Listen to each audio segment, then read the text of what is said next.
Have you ever hit the wrong key while typing and wondered, wait, why do I have both a backspace and a delete key? At first glance, they seem like the same thing, but they actually perform different tasks, and those tasks can change depending on whether you're using a Mac, a Windows machine, or a Linux system. In this video, I'm going to break down the history of these keys, explain what they do on different operating systems, and show you some really useful keyboard shortcuts for deleting words, sentences, and even paragraphs in a much faster manner. Let's start with the simplest explanation. The backspace key deletes the character to the left of your cursor. So backspace erases backwards. The delete key, on the other hand, deletes the character to the right of your cursor. So delete erases forwards.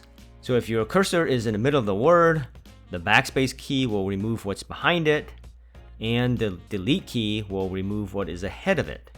And that's the basic rule on most systems. But as you'll see, there are some important exceptions.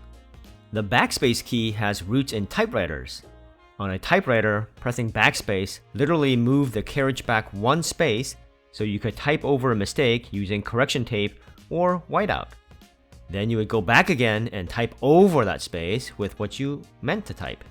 When computers came along, backspace kept the same idea, but instead of moving a carriage, it moved the cursor to the left and erased that character, because that's pretty much the only reason why you would use the backspace key. The delete key came from a different origin. Early computer systems used punch cards as a means of programming and interacting with the computer. If a mistake was made in punching a hole, you can't unpunch that hole, so there needed to be a way to ignore that mistake in the data entry process. So it was determined that instead of throwing away the entire card due to an error, you can just punch out all the holes on that line, and the computer will interpret it to mean ignore that line. That idea evolved into the modern delete key, where it has the computer ignore the next character by deleting it. So even though the backspace and delete keys perform similar functions, they have very different backstories and evolve from very different technologies. Okay, this is where a lot of people get confused, and understandably so. On a Windows keyboard, you usually have both a backspace and a delete key. The backspace will erase back and to the left, and delete will erase forward to the right. Now, on a Mac keyboard, the key that most people will see is labeled as delete. But it works like backspace on a Windows machine, right? It is going to delete back and to the left. In other words, pressing delete on a Mac usually removes the character to the left of the cursor. And if you want to forward delete on a Mac, you usually have to press function key and delete at the same time. So this key label can be misleading if you're switching between platforms. On a Mac, delete often just means what many Windows users think of as backspace. Now let's go beyond single character deletion, because this is where the keyboard shortcuts really save you a lot of time. If you want to delete a word, the shortcut usually depends on the system and the app that you are using. On Windows and Linux, if you do Control and then backspace, it often deletes the word to the left of the cursor. If you do Control Delete, that often deletes the word to the right of the cursor. On a Mac, the common equivalence is Option and then the delete to delete the previous word, and then Function, Option, and Delete to delete forward by the word.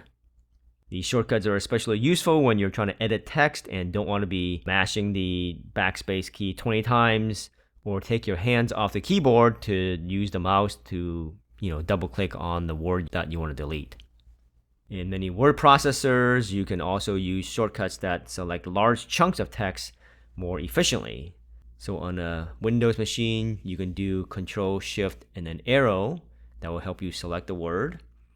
And if you use Function, Shift, and then arrow, you can select until the beginning of the line if you use the left arrow key, or if you use the right arrow key, it will go until the end of the line.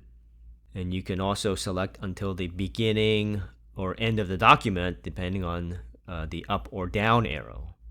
Now on a Mac, it's a little different. You have to use Option Shift arrow to select by a word. And then you can use the Control Shift arrow to select to the beginning or end of a line. And lastly, you can use Function Shift arrow to select until the beginning or ending of a document. And then once again, once you have the text selected, you can hit the Delete key to remove that selected text. For whole paragraphs, a lot of text editors and word processors often treat the paragraph as selectable text. So the basic method is still the same. You select it and then delete it.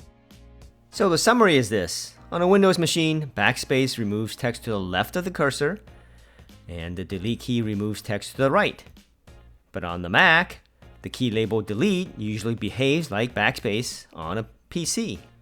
This isn't just keyboard trivia. Understanding the difference between Backspace and Delete can help you type faster, edit more accurately, and avoid confusion when switching between devices.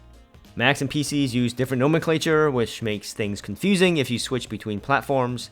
But now, if you really want to get confused, we can talk about Linux. Leave me a comment below if you're interested in seeing a video about how Linux treats the Backspace and Delete keys.